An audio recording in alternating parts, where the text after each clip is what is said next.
1 Korintus pasal yang pertama.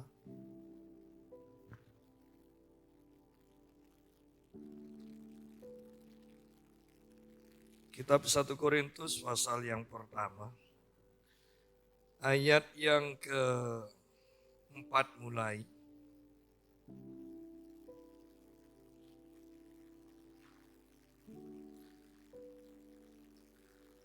Aku senantiasa mengucap syukur kepada Allahku karena kamu atas kasih karunia Allah yang dianugerahkannya kepada kamu dalam Kristus Yesus. Sebab di dalam Dia kamu telah menjadi kaya dalam segala hal, dalam segala macam perkataan dan segala macam pengetahuan, sesuai dengan kesaksian tentang Kristus yang telah diteguhkan di antara kamu. Demikianlah kamu tidak kekurangan dalam suatu karunia pun sementara kamu menantikan pernyataan Tuhan kita Yesus Kristus.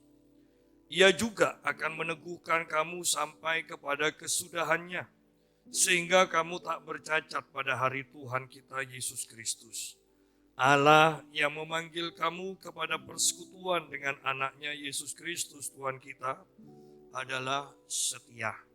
Nah, kata-kata ini sungguh sangat menguatkan kita dan sangat luar biasa. Dikatakan, aku senantiasa mengucap syukur kepada Allahku karena kamu atas kasih karunia Allah yang dianugerahkannya kepada kamu dalam Kristus Yesus. Kasih karunia Allah dicurahkan kepada kita semua. Dikatakan. Ya. Kita semua mengalami kasih karunia. Dan bahkan ayat yang kelima mengatakan, sebab di dalam Dia, di dalam Kristus, kamu telah menjadi kaya dalam segala hal. Kamu telah menjadi kaya dalam segala hal. Bukankah ayat ini sangat luar biasa? Kalau dipotong sampai di sini saja, itu sangat luar biasa.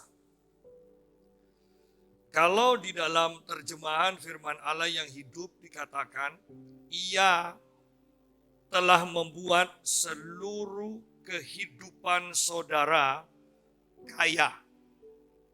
Ia telah membuat seluruh kehidupan saudara kaya. Artinya apa? Bahwa kita tidak kekurangan satu pun. Dalam kesehatan kita tidak kekurangan kesehatan. Dalam keuangan kita tidak kekurangan dalam keuangan. Dalam pengetahuan kita tidak kekurangan. Kita kaya dalam segala hal. Dan ini adalah anugerah Tuhan. Sehingga kita ini sebenarnya sungguh tidak perlu takut menghadapi apapun juga. Tuhan itu menyediakan. Tuhan bahkan di sini dikatakan telah di dalam Kristus kamu telah menjadi kaya. Dalam Kristus. Apakah hidup kita di dalam Kristus? Saya mendapatkan berkat ketika saya pelayanan ke Solo. Ketika saya berangkat, saya mampir ke Surabaya, diminta mampir untuk mendoakan kenalan saya, pernikahannya yang ke-25. Dan setelah berbicara panjang lebar, saya pamit, saya mau berangkat ke Solo. Dan saya diberkati dengan sejumlah uang. Kemudian saya juga sesampai di Solo, seorang jemaat katakan, mampir Pak, makan bersama kami. Dan saya mampir. Nah dari sini ini sangat luar biasa. Saya diberkati, dia katakan, Pak ini ada sedikit uang. Ya sedikit uang. Dan sungguh 300.000. Tidak apa-apa ya Pak? Ya tidak apa-apa, namanya dikasih ya. Jalan dari sini sampai ke Suramadu aja nunduk belum tentu dapat kan? 300.000 kan, saya terima. Nah, malam saya ditelepon seseorang, dia katakan saya mau sharing Pak, dan ada masalah di dalam usaha suaminya, hubungannya dengan rekan kerjanya. Tetapi kemudian dia bersaksi begini, Pak, saya ini memberkati Bapak, jadi orang ini memberkati saya setiap bulan. Selalu dia transfer saya setiap bulan. Ya. Dan dia katakan begini, saya itu memberkati Pak Yusa karena saya mendengar suara Tuhan secara langsung. Saya mendengar satu saat Tuhan berbicara begini, anakku, aku akan memberkati engkau supaya engkau memberkati mamamu, dikatakan. Itu biasa, walaupun Tuhan tidak suruh, dia bilang, saya juga memberkati mama saya. Tetapi Tuhan lanjutkan, dia bilang, dan memberkati hambaku Yusa. Jelas dikatakan, jelas. Nah, saya katakan, Ibu, itu sungguh kesaksian yang memberkati saya. Kenapa? Di zaman pandemi ini, saya katakan ada 2 orang, satu dari Lumajang, satu dari Surabaya, yang sama-sama mengatakan begini, iya, semuanya terdampak, bahkan hamba-hamba Tuhan pun terdampak. Tetapi kalau Pak Yusa, saya yakin Tuhan akan cukupi. Nah, padahal pada waktu itu dikatakan, sedalam hati, iya kamu tidak tahu rekening saya. Tetapi 2 orang mengatakan hal yang sama dan ditambah kesaksian ini. Wah, saya kemudian berpikir begini, kalau orang lain percaya saya diberkati Tuhan, kenapa saya sendiri tidak percaya bahwa Tuhan akan memberkati saya?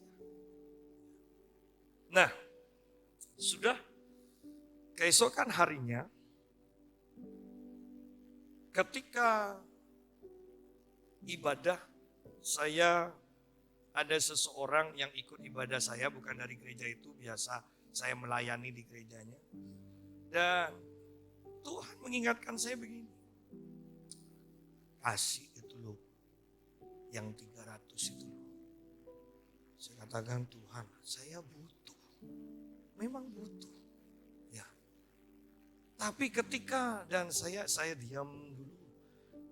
Ketika perjamuan kudus, saya ketawa cerita ini pada istri saya.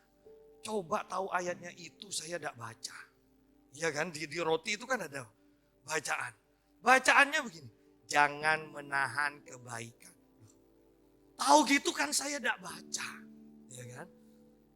Akhirnya saya ambil itu dan saya kasih. Selesai pelayanan, hamba Tuhannya, gembalanya memberi saya berkat 2 amplop. Pak, ini 1 dari gereja, 1 dari jemaat. Ya. Dan selesai itu saya pergi ke satu gereja yang saya mentori, hanya main-main aja sebelum saya pulang. Ada jemaatnya yang datang juga ikut nemui saya. Dan saya tergerak untuk ngasih. Saya kasihlah 200.000. Dan lucunya sampai di rumah saya tertawa. Sampai di rumah ketika saya buka berkat itu dari gereja, saya sudah tahu itu sudah biasa karena ya, sudah sering. Dan tetapi yang dari jemaat ketika saya buka 200.000. Berarti ketika Tuhan menyuruh kita, sebenarnya Tuhan juga memberikan kemampuan, berikan apa yang akan kita lakukan, sehingga sebenarnya yang Tuhan akan nilai itu adalah ketaatan kita. Karena Tuhan tidak akan membuat kita itu kekurangan. Bahkan dalam memberi berkat, Tuhan sebenarnya sudah sediakan. Sudah itu, waktu di jalan tol, saya dapat WA. Pak Yusa, ada jemaat saya yang tanya nomor rekeningnya Pak Yusa. Bisa Pak? Oh, bisa. Jadi Anda kalau mau minta nomor rekening saya juga bisa. Bisa. Ya. Saya memang tidak pernah memberikan nomor rekening biasanya banyak orang yang nulis di kartu nama. Saya enggak mau. Nah, selesai kemudian keesokan harinya orang itu transfer saya. Dan hamba Tuhannya ini juga katakan begini, Pak Yusa, ada seorang ibu juga minta nomor rekening Pak Yusa, saya kasihkan ya. Oh iya, enggak apa-apa Pak, enggak apa-apa kan. Jangan sampai dilarang kalau seperti itu. Ya. Tetapi ini loh yang saya mau tekankan bahwa anugerah Tuhan itu limpah dan bahkan anugerah Tuhan yang akan dinyatakan lebih lagi ketika kita mentaati Dia. Kita tidak akan pas-pasan. Tuhan akan berikan lebih. Dia itu memberikan karena kita mentaati Dia. Tuhan mampu memberkati kita. Saya pernah saksikan seseorang di Jakarta WA saya, Pak Yusa, saya kok mimpi Pak Yusa. Bahwa di tengah-tengah pandemi ini Pak Yusa menghadap Allah dan Pak Yusa bersyukur untuk berkat-berkat Allah. Dia katakan. Saya lihat jelas Pak Yusa mengucap syukur. Dan kemudian dia katakan, Tuhan menyuruh saya memberkati Pak Yusa karena Pak Yusa tetap bersyukur di tengah-tengah pandemi ini. Anda bisa bayangkan bahwa sebenarnya Tuhan itu sangat perhatian kepada kita. Sangat perhatian. Sayangnya kita ini sering melayangkan pandangan untuk pertolongan kita ke sekeliling kita, bukan kepada Allah. Padahal namanya adalah Bapa. Arti Bapa adalah sumber atau penyedia. Itu nama Bapa. Jadi di sini kita lihat, sebab di dalam Dia kamu telah menjadi kaya dalam segala hal. Sederhananya, kamu tidak kekurangan. Anugerah Tuhan cukup atas kita. Kita tidak akan kekurangan.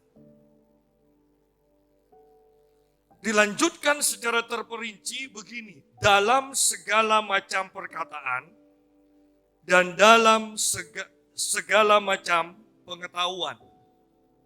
Firman Allah yang hidup mengatakan begini, Tuhan telah menolong saudara, bersaksi baginya, dan telah memberi saudara pengertian yang penuh mengenai kebenaran.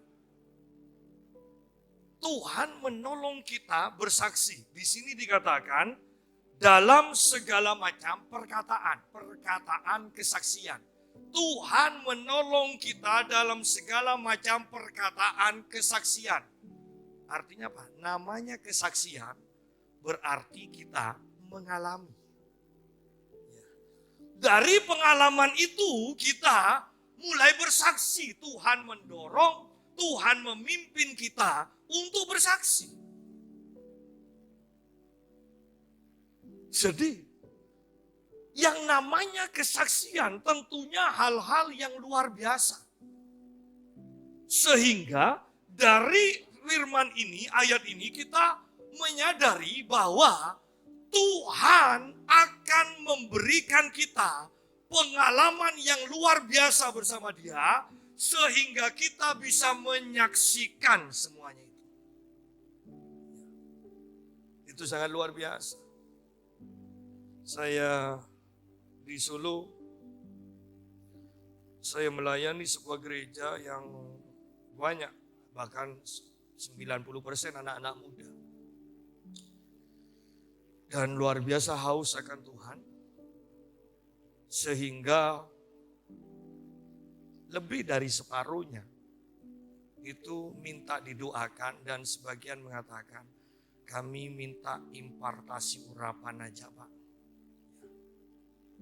Ada yang minta dilayani pelepasan juga karena indigo. Dan gembalanya mengatakan begini, Pak Yusa, bisa melayani kami setiap bulan. Saya katakan janganlah, nanti bosan. Lebih baik 2 bulan sekali mungkin tidak apa-apa. Ternyata juga dia langsung jadwal saya untuk Desember. Ya. Dan padahal saya berpikir begini, kalau tiap bulan berarti saya tidak bisa kemana-mana. Itu sudah tiap bulan. Ya. Tetapi yang saya sangat senang adalah melihat keantusiasan, kegairahan jemaat Tuhan untuk mendapatkan lebih dari Tuhan. Segala penyediaan Tuhan itu hanya akan tetap menjadi penyediaan Tuhan tanpa kita nikmati ketika kita tidak menginginkan penyediaan Tuhan itu. Ketika kita menginginkan, saya mau katakan penyediaan itu sudah ada. Anda akan mendapatkan apa yang Anda inginkan. Sebab di dalam Dia kamu telah menjadi kaya dalam segala hal, dalam segala macam perkataan, kesaksian. Tuhan akan menolong kita, Tuhan akan memperlengkapi kita untuk bisa bersaksi. Jadi tidak ada alasan untuk mengatakan, saya tidak bisa bicara. Saya tidak bisa bicara. Karena Tuhan sudah menyediakan perkataan-perkataan yang harus kita ucapkan. Dan juga di sini dikatakan, dalam segala macam pengetahuan. Terjemahan firman Allah yang hidup mengatakan pengertian yang penuh mengenai kebenaran. Berarti seharusnya kalau kita hidup di dalam anugerah Tuhan, kita itu tidak bisa disesatkan. Karena kita tahu orang ini benar atau tidak, ajaran ini benar atau tidak. Kita tidak bisa disesatkan sebenarnya. Kalau patokan kita adalah kesaksian batin, di mana Roh Kudus dan roh kita itu bersaksi. Kadang kita tidak bisa menjelaskan bahwa ajaran ini salah, tetapi kita merasakan ini tidak benar. Taati dan beberapa waktu kemudian Anda tahu, oh ternyata ini. Ya, kita akan tahu. Jadi di sini dalam segala macam perkataan, kesaksian dan segala macam pengetahuan, pengertian yang benar.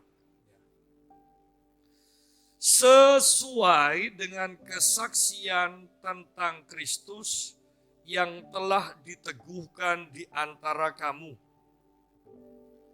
Terjemahan firman Allah yang hidup mengatakan, saya telah mengatakan apa yang dapat dilakukan oleh Kristus bagi saudara dan sekarang itu sudah terjadi. Artinya setiap kita itu sudah mengalami karya Tuhan. Sudah mengalami. Dari pengalaman itu kita mulai bersaksi. Dari pengalaman itu kita memetik pelajaran bahwa ke depannya aku tidak perlu takut. Kenapa? Aku sudah mengalami. Saya selalu katakan kalau Tuhan dulu sudah cukupi, maka ke depannya Tuhan tetap akan cukupi. Kalau Tuhan dulu sembuhkan kita dari sakit penyakit, maka seandainya ke depannya lagi kita sakit, Tuhan akan sembuhkan lagi. Sesuai dengan kesaksian tentang Kristus yang telah diteguhkan di antara kamu. Ayat yang ke-7. Demikianlah kamu tidak kekurangan dalam suatu karunia pun. Sementara kamu menantikan pernyataan Tuhan kita Yesus Kristus. Karunia. Apakah itu soal keuangan? Apakah itu soal karunia roh dikatakan, yang pasti ketika kita butuh maka kita tidak akan kekurangan. Sederhananya seperti itu. Bukankah dua ayat ini, ayat yang kelima dan ayat yang kelima dan ayat yang ketujuh itu sangat luar biasa. Di dalam Kristus kamu telah menjadi kaya dalam segala hal. Ayat yang ketujuh, demikianlah kamu tidak kekurangan dalam suatu karunia pun. Selalu dan dalam beberapa hari ini bahkan, saya bertemu dengan orang-orang Kristen yang mengatakan bahwa tidak semua orang Kristen bisa ngusir setan, bisa menyembuhkan orang sakit, bisa bergerak dengan kuasa. Bahkan lebih parah lagi, beberapa orang, ini hamba-hamba Tuhan juga mengatakan, Pak Yusa, kemarin saya diundang dadakan untuk menyampaikan firman di Sigma, hamba-hamba Tuhan Sigma, ya GBBS. Dan kami berbicara, kemudian seorang hamba Tuhan mengatakan begini. Bahkan di Solo pun juga ada yang bicara seperti ini. Tapi kan orang-orang yang mengusir setan, menyembuhkan orang sakit juga ditolak oleh Tuhan. Dan saya katakan, loh, mereka ditolak bukan karena menyembuhkan orang sakit. Mereka ditolak oleh Tuhan bukan karena ngusir setan. Mereka ditolak oleh Tuhan karena melakukan kejahatan. Artinya, bahwa ketika Tuhan suruh sesuatu kepada mereka untuk dikerjakan, mereka tidak mengerjakan. Itu kejahatan. Bahkan dalam hal yang rohani, kadang karena kita sudah dipakai Tuhan luar biasa, diundang di gereja besar, kemudian sekarang Tuhan suruh ke gereja kecil, kita bisa tidak taat. Dan ketika kita tidak taat, kita mengatakan, aku kan pendeta besar, tidak cocok khotbah di gereja kecil. Ketika kita melakukan itu, maka dipandang oleh Tuhan itu jahat. Itu sebabnya banyak orang Kristen bahkan hamba Tuhan ditolak oleh Tuhan, bukan karena melakukan bukan karena melakukan mengusir setan atau menyembuhkan orang sakit, tapi karena tidak taat. Dan kemudian selalu yang saya katakan,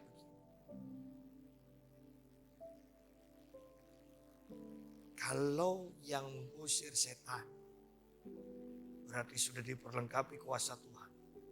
Dan menyembuhkan orang sakit saja bisa ditolak. Anda melakukan apa?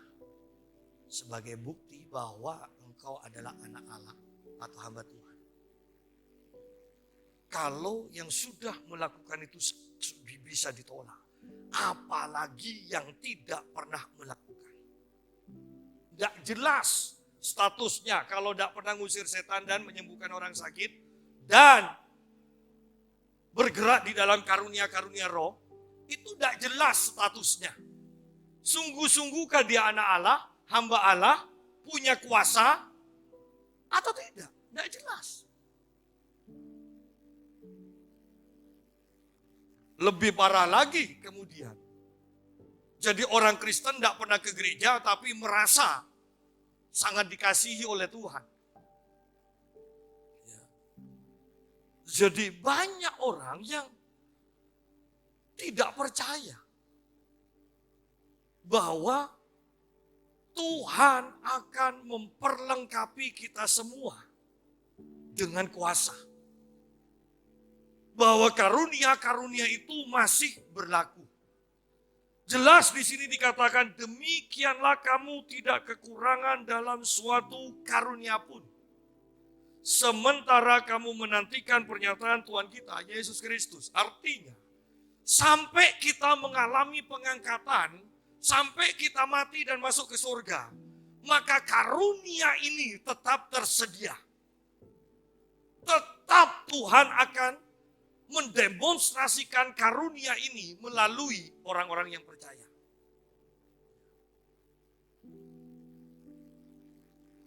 Sungguh sangat menyedihkan ketika melihat orang-orang Kristen tidak menyadari bahwa Tuhan memberikan dengan limpahnya karunia-karunia ini. Kita melihat orang Kristen yang kalau mau tidur pun tidak bisa tidur. Kita melihat orang-orang Kristen kalau tidur dalam ketakutan, artinya sering kaget. Kenapa? Karena mimpi, dikejar-kejar, mau dibunuh, didatangi setan dan sebagainya. Kita mendengar orang-orang Kristen yang disantet. Kita mendengar banyak hal di mana orang Kristen tidak berdaya. Sedangkan di sini Tuhan katakan, kamu tidak kekurangan dalam suatu karunia pun.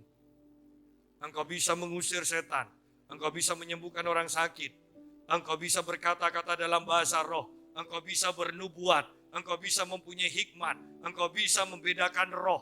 Banyak bahkan karunia mujizat semuanya Tuhan sediakan. Pak, tapi setiap orang kan karunianya berbeda. Saya mau katakan begini. Kembali saya ingatkan, saya pernah menyampaikan firman ini. Saya tidak pernah takut atau bimbang melayani di tempat-tempat yang tidak pernah saya layani. Dengan karunia yang terbatas. Ya. Kenapa? Karena saya yakin dalam setiap gereja, setiap jemaat itu kan mendapatkan karunia dari Tuhan. Karunia roh. Dan menurut Matius pasal 25, ada seseorang yang mendapatkan karunia tetapi tidak dimanfaatkan, disimpan. Dan menurut ayat itu, maka talenta itu tuannya ambil dan diberikan kepada orang yang menghasilkan paling banyak. Artinya bahwa ketika saya melayani di sebuah gereja, misalnya saya tidak punya karunia kesembuhan, tetapi ketika ada orang sakit di gereja itu, saya akan berdoa dan orang itu akan disembuhkan. Kenapa? Karena pasti di gereja itu ada orang-orang yang punya karunia kesembuhan tetapi tidak pernah dipakai. Dan ketika Tuhan melihat saya sedang melayani dia dengan sungguh-sungguh, maka Tuhan akan ambil karunia itu dan dipercayakan pada saya untuk didemonstrasikan. Oleh karena itu semakin kita rajin untuk melayani Tuhan, maka karunia kita akan semakin bertambah-tambah. Tetapi semakin kita tidak melakukan apa-apa, hanya masalah waktu. Semua yang Tuhan percayakan, Tuhan akan ambil untuk dipercayakan kepada hamba-hamba yang lain. Yang bisa dipercaya. Oleh karena itu jangan kaget. Ketika Anda melihat, orang ini kok semakin lama semakin merosot ya dalam mengiring Tuhan. Jangan-jangan karena ada karunia-karunia yang tidak dipakai oleh dia. Demikianlah kamu tidak kekurangan dalam suatu karunia pun, sementara kamu menantikan pernyataan Tuhan kita Yesus Kristus. Atau saya mau katakan begini, kamu tidak kekurangan dalam suatu karunia pun sampai kamu bertemu dengan Tuhan. Itu sederhana. Tidak kekurangan satu karunia pun. Kembali, Anda fokus pada ayat yang kelima dan ayat yang ketujuh. Maka ketika kita fokus pada dua ayat ini saja, seharusnya setiap orang Kristen akan hidup dengan penuh ucapan syukur. Tidak hidup dalam ketakutan, tidak hidup dalam kecemasan. Kita akan penuh dengan ucapan syukur. Karena penyediaan Tuhan yang luar biasa. Harapkan mujizat-mujizat semakin banyak. Ya, karunia ini akan bekerja dengan kuat ketika atmosfer di sekeliling kita adalah atmosfer kerajaan Allah. Ketika kita hidup dalam penyembahan, ketika kita menyembah Tuhan, maka karunia-karunia roh itu akan aktif. Akan aktif. Seseorang yang ikut saya, ya, waktu di Sulu dia katakan, aku sebetulnya syok loh melihat cara ibadahnya seperti itu. Saya kemudian katakan begini, jangan lihat cara ibadahnya, lihat semangat mereka, bagaimana mereka dalam mempersiapkan ibadah itu. 1 jam sebelum ibadah mereka sudah hadir, mereka sudah berdoa, mereka mentahirkan tempat, mereka mempersiapkan peralatan-peralatannya yang memang menurut saya agak ruwet bagi saya. Tetapi saya katakan begini, kalau itu memang Tuhan suruh untuk mereka, biarkan mereka lakukan. Tetapi kita sendiri tidak perlu niru-niru. Tetapi pelajaran yang saya dapatkan adalah mereka mempersiapkan ibadah dengan sungguh-sungguh. Bayangkan 1 jam sebelum ibadah mereka, ya, bukan sepertiga loh, hampir separuhnya, separuh lebih orang itu. Saya lihat yang nari segala macam itu banyak, ya. Separuh lebih itu sudah ada di gereja mempersiapkan segalanya. Sangat luar biasa.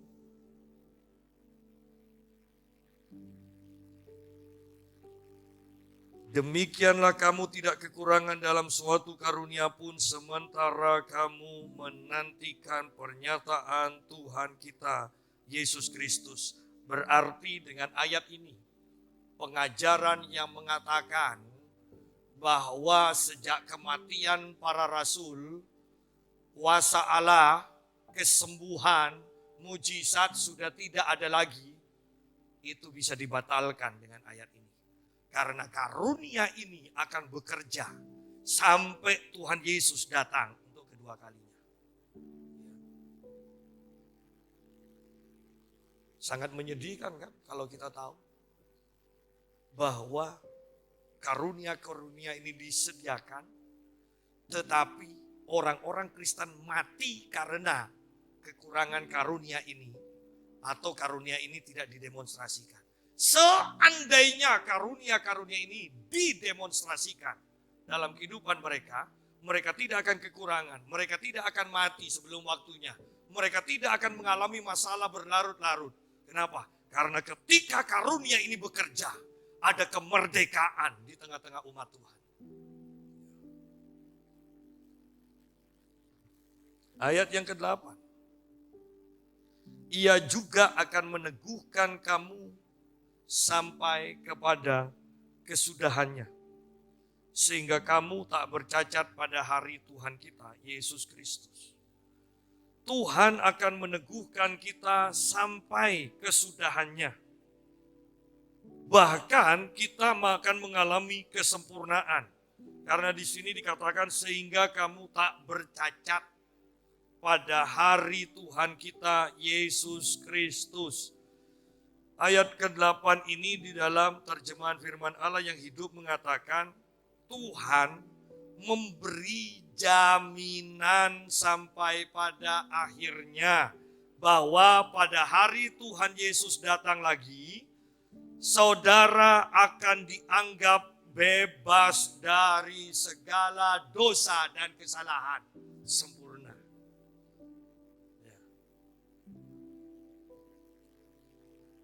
Dia akan meneguhkan. Dia yang akan bertindak, berkarya terus di dalam kita. Sehingga kita disempurnakan, tidak bercacat celah. Bahkan kalau kita perhatikan di sini, bukankah ini juga anugerah? Ia juga akan meneguhkan. Berarti di sana kita tangkap Tuhan turut bekerja untuk membangun karakter kita, untuk memimpin kita di dalam kekudusan. Tuhan turut bekerja.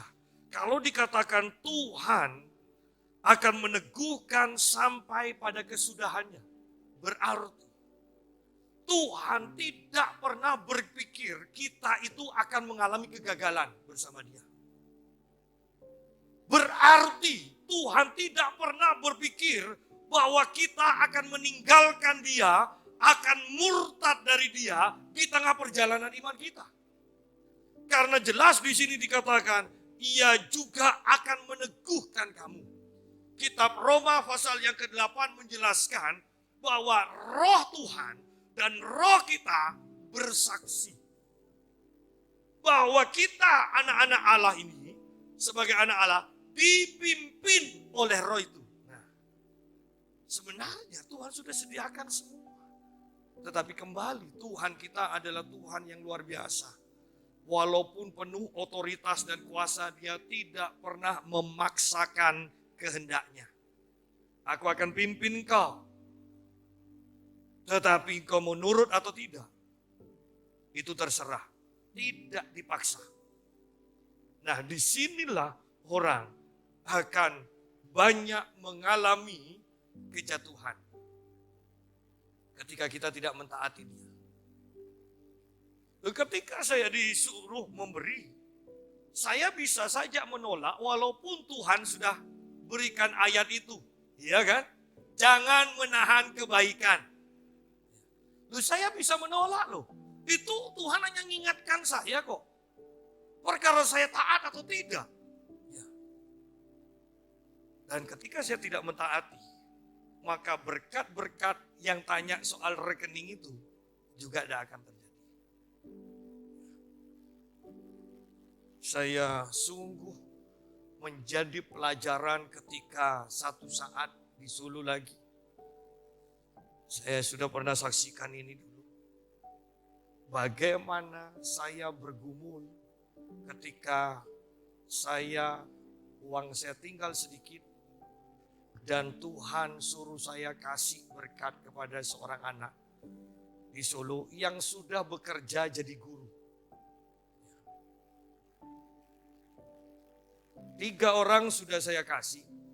Yang 1 orang ini biasanya saya kasih juga. Tetapi karena uang saya sudah tinggal sedikit, saya katakan, Tuhan, orang itu kan sudah kerja. Tuhan tuh tidak mau tahu, Tuhan suruh kasih. Saya katakan, sudah kerja Tuhan. Dan saya kembali ke hotel sepanjang malam. Kasih enggak, sudah kerja Tuhan. Kemudian saya katakan begini, Tuhan, kalau besok saya pulang, anak ini ada nemui saya ketika saya mau naik kereta api itu, saya kasih. Kalau enggak, berarti enggak lolos, ya kan? Besok paginya dia itu nemui saya dan nganterkan. Akhirnya saya kasih. Saya naik kereta api. Sampai Surabaya, saya turun dari kereta api, saya dapat WA. Pak Yusa, sejak tadi malam Tuhan suruh saya memberkati Pak Yusa. Rupanya yang di Jakarta ya juga bergumul juga. Kasih apa enggak? Loh, saya ini bergumulnya hanya 300.000 loh. Dia tahu Anda, ketika saya dia transfer saya. Itu 13.500.000. Coba saya tidak kasih. Saya percaya 13 juta itu tidak nyampe ke rekening saya. Sudah jemaah. Bahwa ketika Tuhan suruh, sebenarnya Dia sudah siapkan anugerahnya buat kita.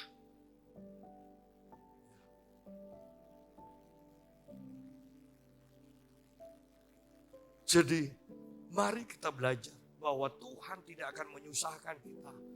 Justru jalan-jalannya di dalam memberkati kita itu seringkali tidak terselami oleh kita. Ya. Ayat yang ke-9. Allah yang memanggil kamu kepada persekutuan dengan anaknya Yesus Kristus. Tuhan kita adalah setia. Terjemahan firman Allah yang hidup mengatakan lebih jelas begini.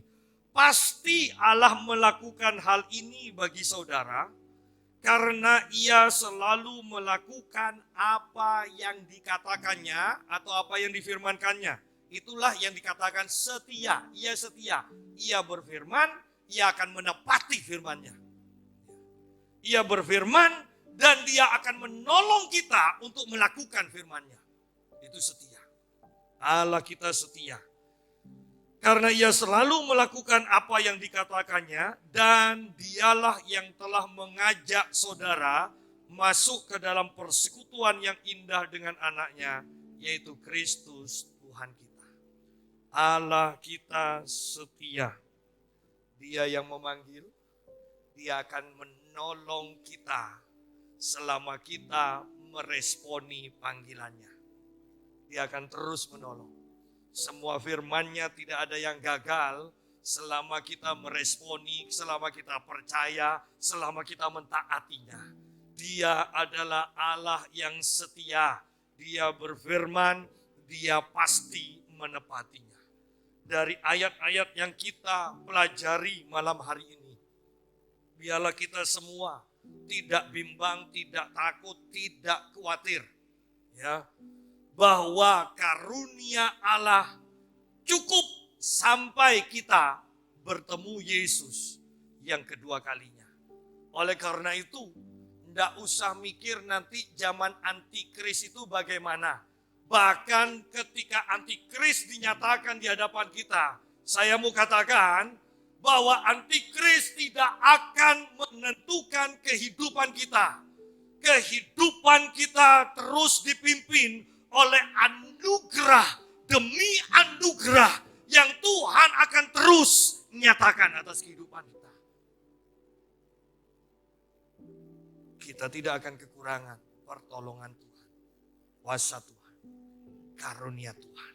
Oleh karena itu, mari kita berjalan dengan penuh iman. Seperti Paulus katakan, perjalanan kami adalah perjalanan iman, bukan dengan penglihatan atau perasaan. Tuhan memberkati kita.